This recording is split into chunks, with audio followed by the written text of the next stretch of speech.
வணக்கம் நண்பர்களே. பூரட்டாதி நட்சத்திரம் கும்பராசிக்கு உண்டான ஒரு பலனை இன்றைக்கு இந்த பராசர ஆன்லைன் அஸ்ட்ரோ டிவி நேயர்கள் அனைவருக்கும் வழங்க உள்ளேன் நண்பர்களே. இதை நீங்க பார்த்துவிட்டு, கேட்டுவிட்டு உங்களோட கருத்துக்களையும் கமெண்ட் பாக்ஸில் பதிவிடுங்கள். இது சரியினாலும் சரி, தவறுனாலும் சரி, அத நீங்க எதா இருந்தாலும் ஓப்பனா சொல்லுங்க. ஒண்ணும் தப்பு இல்லைங்க. ஏன்னா நீங்க சொல்ல சொல்ல தான் மீண்டும் நான் உங்களுக்கு வந்து பொதுவான கருத்துக்களை ஏன்னா இந்த ராசிக்கு வந்து பொதுவான கருத்துக்களை பதிவிடுகிறேன். ஆனா பொதுவான தன்மை உங்களுக்கு சரியா வருதா? அப்படின்னு நீங்க சொன்னா போதுங்க. இதுல வந்து ஏன்னா பொதுவான ராசிக்கு வந்து நெறைய பேர் இந்த ராசியில் பிறந்திருப்பாங்க, நட்சத்திரத்தில் பிறந்திருப்பாங்க. அதனால இந்த கும்ப ராசின்னு பார்க்கும்போதுங்க, பூரட்டாதி நட்சத்திரம் 3 பாதங்கள் இந்த கும்ப ராசியில வந்துரும். 4வது பாதம் வந்து மீன ராசியில் வரும். அப்ப இவங்க வந்து உடைப்பட்ட நட்சத்திரம். அதாவது தலையட்ட நட்சத்திரம்னு சொல்லக்கூடியது. இந்த பூரட்டாதி நட்சத்திரம் உடைப்பட்ட. அப்ப 2 விதமான தன்மைகள் உடையவர், 2 விதமான குணங்கள் உடையவர். அப்ப கும்ப ராசியில் பிறந்தவங்களுக்கு பூரட்டாதி நட்சத்திரம் குபேரனோட ஒரு ஆதிக்கம் நிறைந்தவர்கள். அதாவது கொடுக்கல் வாங்கல். அதனால இந்த ராசிக்காரங்கள் எப்பொழுதும் ஒரு பணத்தை சேமிச்சு வச்சு பிறருக்கு வட்டிக்கு விடக்கூடிய தன்மையும், அதே மாரி இவங்க வந்து மேலோட்டமாக தன்னை எப்பொழுதுமே அர்ப்பணிக்கக்கூடிய தன்மையும், இப்ப இந்த காலகட்டம் சனீஸ்வர பகவான் இந்த கும்ப ராசியில் வந்து ஆட்சி பெற்றிருக்கார். அப்ப இவங்களுக்கு இந்த ராசிக்காரங்களுக்கு ஜென்ம சனி வேற நடக்குது. ஜென்ம சனிங்கும்போது இந்த ராசிக்காரங்களுக்கு ஒரு கஷ்டத்த குடுக்குமா? நஷ்டத்த குடுக்குமா? மன உளைச்சல குடுக்குமா? தனக்கு ஏதாச்சும் பிரச்சனை வருமா? அப்படிங்கிற ஒரு கேள்விலாம் இருக்குதுங்க. ஆ இதெல்லாம் வந்து ஒரு ஒவ்வொருத்தரும் கேட்கக்கூடிய தன்மை. அதே மாரி இந்த ராசிக்காரங்களுக்கு வந்து பார்த்தீங்கன்னா, எப்பொழுதும் சனி பகவான் ஆட்சி பெற்றக்கூடிய ஒரு வீடு. அதே மாரி குரு பகவான் இந்த இந்த நட்சத்திரத்தில் பிறந்தவங்களுக்கு குரு ஆதிக்கம் பெறுந்தவர்களா வருவார். ஏன்னா பூரட்டாதி நட்சத்திரம் குரு பகவான் ஆதிக்கம் செலுத்தக்கூடியவர். அப்போ இவங்களுக்கு ராசிக்கு இவங்க ராசிக்கு அதாவது கும்ப ராசிக்கு 2ஆம் இடத்து அதிபதியே குரு பகவான். 11ஆம் இடத்து அதிபதியும் குரு பகவான். அப்ப தனஸ்தானம், லாபஸ்தானம். அப்ப தனத்த கொண்டு லாபத்த அடையக்கூடிய ஒரு ராசிக்காரங்க இந்த ராசிக்காரங்க. அப்ப தனத்த கொண்டு லாபத்த அடைவார்கள். அதே மீன ராசியில் பிறந்தவங்க பார்த்தீங்கன்னு வச்சுக்கங்க, தன் தொழில கொண்டு லாபத்த அடைவாங்க. தொழில் பார்த்து லாபத்த அடைவாங்க. இவங்க தனத்த வச்சு அதுக்கு வந்து ஒரு கமிஷன் அடிப்படையில ஒரு பணத்த குடுத்து வரவு செலவு பண்றது. இந்த மாரி ஒரு தன்மையில அவங்க பண்ணுவாங்க. அது சிறப்பா பண்ணக்கூடிய ராசி. எதிலயுமே ஒரு கௌரவமான ஒரு ராசின்னு சொல்லக்கூடிய தன்மை, கௌரவ போக்குலயும், மேலோட்டமாக தன்னை எப்பொழுதுமே ஒரு ஒழுங்குமுறையாக வைத்துக் கொள்ளக்கூடிய ஒரு ராசி இந்த ராசி. அப்ப இந்த கும்ப ராசிக்காரங்க வந்து அதிக நேரம் தூங்குவாங்கன்னு சொல்லுவாங்க. ஏன்னா கும்பக்காரன் நாட்ட தூங்குவாங்க அப்படின்னு சொல்லுவாங்க. இவங்க தூங்குற வரைக்கும் ஆரோக்கியமான நபர்கள். தூங்காம இருந்துட்டாங்கன்னா, இவங்களுக்கு வந்து நோய் வந்து விடும்னு வச்சுக்கங்களேன். ஏன்னா, இவங்களுக்கு வந்து இந்த ராசிக்காரங்களுக்கு அஷ்டமாதிபதியா வரக்கூடிய 8ஆம் இடமே நோய் ஸ்தானமா வரக்கூடிய நோய் அதிகரிக்கக்கூடிய தன்மை. ஏன்னா, 6ஆம் இடம்ங்கிறது கடகம். அது வந்து ஒரு ஓரக்கூடிய தன்மை. கடகங்கிறது ஒரு நோய் நிலையில்லாம இருக்கும். ஆனா 8ஆம் இட நோய்ங்கிறது வந்து நிலையான நோய் தன்மையை காட்டிவிடும். அதுக்காக தான் சொல்றேன். இந்த ராசிக்காரங்கள் ஏன்னா இந்த ராசியில் வந்து உழைப்பை பிரதானமா வைக்கணும். ஏன்னா சனீஸ்வரனோட வீடு. அதே குருவோட வீடா இருந்தா நீங்க வந்து அது தேவையில்ல. சனீஸ்வரனோட வீடா இருந்தா இத நீங்க வந்து உழைப்ப பிரதானமா வச்சுக்கணும். அப்ப இந்த ராசிக்காரங்களுக்கு இந்த காலகட்டங்கள் ஜென்ம 7 நடக்கிறதுனால, இவங்களுக்கு வந்து ஒரு பாதிப்ப குடுக்குமான்னு பார்த்து சனி பகவானோட சொந்த வீடு, பாதிப்பு எதுவும் வராதுங்க. பயப்பட வேண்டாம். அதே மாரி இவங்க ராசிக்கு இப்ப 4ஆம் இடத்துல குரு பகவான் வேற சஞ்சாரம். அதாவது சுப கிரகம் கேந்திரத்தில் இருப்பது ஒரு சிறப்பு தான். ஏன்னா 2ஆம் அதிபதியும், 11ஆம் அதிபதியும் ஒரு கேந்திரத்துல இருக்கிறாங்க. அப்ப கேந்திரத்தில் இருக்கும்போது இவங்களுக்கு வந்து குடும்பஸ்தானம் பலமா இருக்குது, லாபஸ்தானம் பலமா இருக்குது. அப்படிங்கிற ஒரு தன்மை எடுத்துக்கலாம். சனி பகவான் லக்கினத்திலேயே உட்கார்ந்து வேற இருக்காரு. ராசியிலே உட்கார்ந்து வேற இருக்காரு. மீன ராசிக்கு 12ல இருந்தாலும் அவங்களுக்கு சுப விரயத்த கொடுக்கக்கூடிய தன்மை இருக்குது. அப்ப இந்த கும்ப ராசிக்கும், பூரட்டாதி நட்சத்திரத்துக்கும் ஒரு மிகப்பெரிய இந்த காலகட்டங்கள் நல்ல ஒரு தன்மைய கொடுக்கக்கூடிய தன்மை.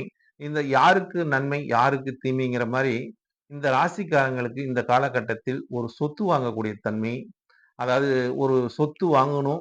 இ இந்த சொத்த வாங்கி அத வந்து ஒரு பெரிய ஒரு பிசினஸ்க்கு பண்ணணும். இல்ல வண்டி வாகனம் வாங்கணும்.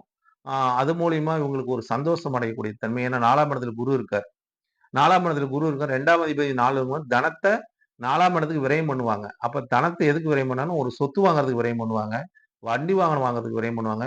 வீடு கட்டுறதுக்கு விரயம் பண்ணுவாங்க. இந்த காலகட்டத்தில இவங்கலாம் வீடு கட்டுவது மிக, மிக ஒரு சிறப்பை தரும். அதாவது விரயம் பண்ணி இவங்களுக்கு அது மூலியமா ஒரு சொத்தை உருவாக்கக்கூடிய தன்மையும் இவங்களுக்கு உண்டு இந்த காலகட்டம். ஏன்னா குரு 4 இருக்கிறனால, இது சுப நிகழ்வை அதிகமாக கொடுக்கும். சொத்து சேர்க்கைய குடுக்கும்.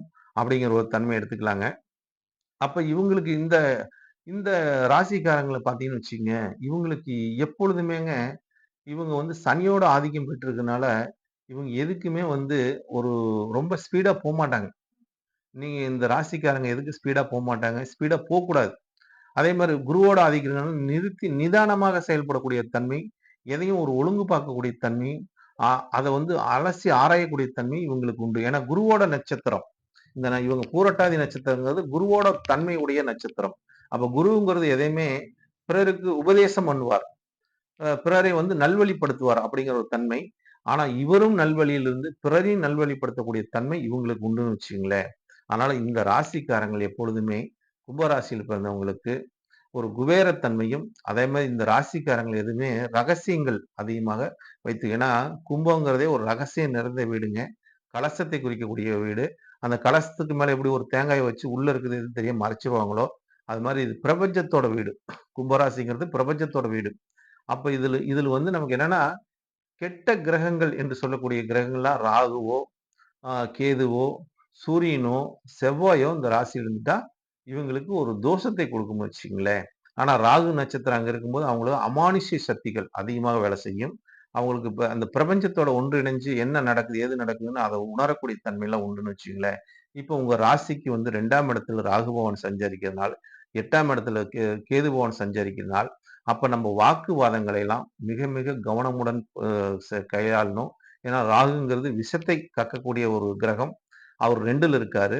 அப்ப அ கும்பராசியா இருந்தாலும் சரி, மீன ராசிக்காரங்களா இந்த நட்சத்திரத்துல இருந்தாலும் சரி, இவங்க எப்பொழுதுமே இந்த வாக்கு ஸ்தானத்தில் மிக கவனமுடன் இருந்து செயல்பட வேண்டும். அதே மாரி பிறருக்கு ஒரு தானம் தானம் அதாவது பிறருக்கு ஏதாச்சும் உதவி செய்வது, பிறருக்கு ஏதாவது பணம் குடுத்து உதவி செய்யலான்னு செய்வது, பிறருக்கு ஏதாச்சும் நம்ம அதாவது பணம் குடுத்து அது மூலியமா நமக்கு திருப்பி குடுப்பாங்கன்னு பார்த்தா, நிச்சயமா குடுக்க மாட்டாங்க. அதனால பிரச்சனை வந்துருங்க. அதனால இந்த காலகட்டத்தில ஏன்னா 2ல ராகு இருக்கிறதுனால, நமக்கு வந்து ஏமாத்த பார்ப்பாங்க அப்படிங்கிற தன்மை. அப்ப 2ஆம் இடம் ராகுங்கிறது நமக்கு பேச்சை வந்து உங்க பேச்சுக்கு வந்து அந்த பேச்சில வந்து விஷத்தன்மை உண்டாகக்கூடிய தன்மைகள்லாம் கோபத்தை தணிப்பது மிக மிக நல்லது. நம்மளே அறியாம வார்த்தைகள் வந்துரும். ஏன்னா 2ல இருக்கிறவங்களுக்கு எப்படி ஒரு பாம்பு சீறுதோ, அது மாரி இவங்க ஒரு சீறி பேசக்கூடிய ஒரு தன்மைலாம் வந்துரும். 8ஆம் இடத்துல கேது இருக்கிறனால அத வந்து சிக்கல உண்டாக்கிருவாரு, பிரச்சனைய உண்டாக்கிருவாரு. அப்ப இந்த காலகட்டத்தில் நம்ம வந்து ஒரு பேச்சை தொடங்குவதும், பேச்சை முடிப்பதிலும் நம்ம கவனமுடன் செயல்படுவது நல்லது. இதே குடும்பஸ்தானம், குடும்பத்து நபர்கிட்டயும் நம்ம கவனமுடன் செயல்படுவது. ஏன்னா, குடும்பத்திலும் பிரச்சனை வரும். 2ஆம் இடங்கள் குடும்பஸ்தானம், வாக்குஸ்தானம், தனஸ்தானம் இப்படி சொல்லக்கூடிய இடத்தில் வந்து ராகு பகவான் இருப்பதனால நம்ம தனத்துக்கு பஞ்சம் இல்ல. இதெல்லாம் நமக்கு நெறைய குடுக்கும். ஏதோ ஒரு மூலையில இருந்து நமக்கு பணம் வந்துகிட்டே சேமிப்பு இருந்துகிட்டே இருக்கும். ஏன்னா ராகு பகவான் சேமிக்கக்கூடிய கிரகம். அதனால எது மூலியமாக பணம் வந்துரும். ஆனா பிரச்சனைய மேலோங்கி குடுத்துருவாருங்க நண்பர்களே. அதனால அதுல கவனமுடன் இருக்க வேண்டும். அதே மாரி உங்க ராசிக்கு 4ஆம் இடத்தில் வந்து குரு பகவான் சஞ்சாரம் செய்கிறார். இந்த காலகட்டத்தில் வீடு கட்டுவது, சொத்து வாங்குவதெல்லாம் ஒரு சிறப்பை தரும். அதாவது உங்களுக்கு கல்வி ஸ்தானத்துக்கு பையன்களோ, பிள்ளைங்களோ படிக்கிறதுக்கு அதெல்லாம் மேலோங்கி வருவாங்க. அவங்களுக்குலாம் ஒரு நல்ல ஆதாயம் உண்டுன்னு வச்சுக்கங்களேன். ஆதாயம் அடையக்கூடிய தன்மைகள்லாம் உண்டு.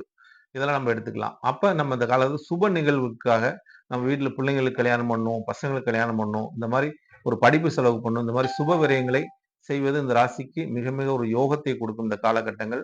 அதனால இந்த ராசிக்கு இப்ப கும்ப ராசிக்கு ஜென்மச்சனிங்கிறது இந்த ஜென்மச்சனி வந்து அந்த ராசிக்காரங்களுக்கு மட்டும் தான் பாதிப்ப கொடுக்கும். அதை உணர்ந்து நீங்க செயல்பட்டீங்கன்னா, உங்களுக்கு 12ஆம் அதிபதி சனியே வர்றதுனால சனீஸ்வரன் 12ஆம் விரையாதிபதி லக்னத்துல உட்கார்ந்திருக்கார்.